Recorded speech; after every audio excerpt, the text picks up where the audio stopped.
Behind those friendly graphics and cute emojis are dark, tragic, and heartbreaking stories that only select few remembers. I am but a traveling minstrel that survived the test of time, and my mission?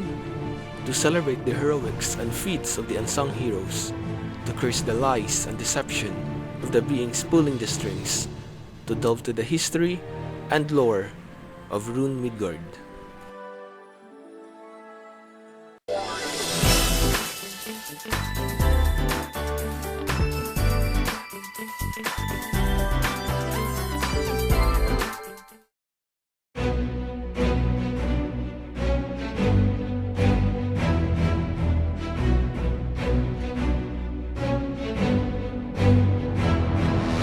In the age of old, gods had roamed the land.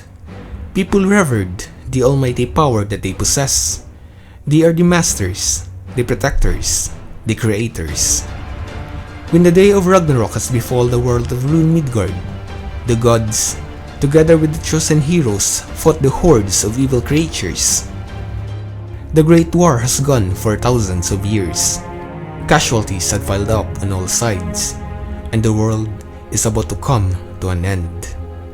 But just when all hope is lost, a truce was made between the gods and the demons, with them retreating to Valhalla and Muspelheim respectively. Though it was unclear as to how the war ended, the humans still celebrated the end of this great conflict and looked forward to the start of the new era. But several years later, a rift has started to form between the remaining humans. With the gods gone, whom should they worship more? Many believe it was Odin, the god of war and wisdom, that brought them to the age of peace. But others believe it was Freya, the goddess of love and fertility, that should be thanked and praised. The disagreement resulted to the people who worship Freya to isolate themselves from the Odinites, and they have founded the country of Arunafeltz, located northwest of the known world. Unlike the kingdom of Midgard, where the government and the church is separate, Arunafeltz has the church as the head of the state, with the Pope as its leader. The Pope, which is ideally having the highest position in the religious state, is chosen by its likeness to the goddess Freya. Fair skin, silver hair, red and blue eyes are usually the trait that the Pope possesses. And in these troubled times, a young lady has all these aforementioned traits. She is the perfect candidate to become the next Pope, except for one glaring problem. The girl has a twin brother, in which the High Priest of Sisrumnir is afraid that it may taint the holiness of the Pope in the eyes of the people. Killing the male child, however, is still beyond their moral principles, and so they find another way to hide him from the world. They sent the child to the hands of Kulanox, a dreadful but sentient ice beast, to imprison him within the depths of the ice cave, with him as the jailer.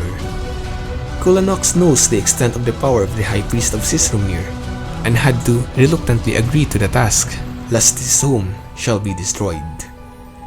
With the problem gone, the young girl has been ordained as the new Pope of Arunafeltz, residing in the temple of Sisrumnir, within the city of Rachel. But with such a young age, the new Pope only has the symbolic title, but the power behind the government is still within the High Priest. The priest always had a single goal: to bring the goddess Freya back to the world of Midgard.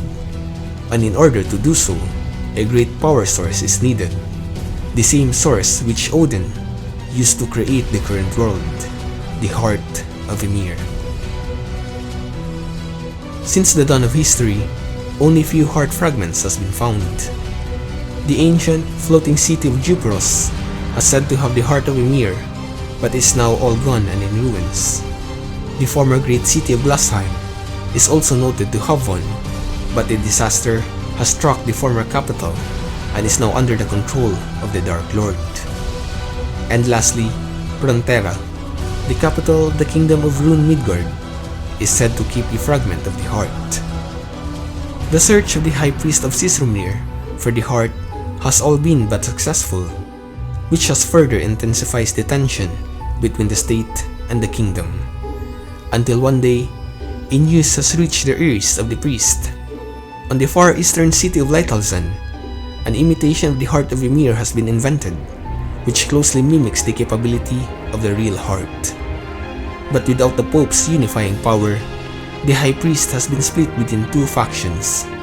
The Moderate, which aims to use the imitation of the heart of Ymir to summon Freya, and the Hardliners, who had always wanted to wage war and claim the real heart from Midgard's royalty. The Moderate faction has requested the Ragnarok Corporation for the research study on the imitation of the heart. But with the original inventor gone, the created replica is unstable, imperfect. The said replica, which was placed inside the holy grounds underneath Sisrumnir, has started to leak ominous aura, which made all the people working near it to be sick. And instead of summoning the Goddess Freya, monsters had instead poured inside the sanctuary, including creatures never seen before. The holy ground has been closed, and everything that happened inside, including the deaths due to the monsters that had been summoned, and the sickness from the aura leaking from the heart's replica, has been kept from the public, and even from the Pope. But even if the secret of the experiment has not spread, this failure from the Moderate faction resulted to the rise of support on the Hardliners, and an army has been sorted, training deep inside Taurus volcano. War is inevitable. The Hardliner faction is determined to get the real heart from the city of Brentera. Freya must be summoned at all cost, even if the way is paved with blood.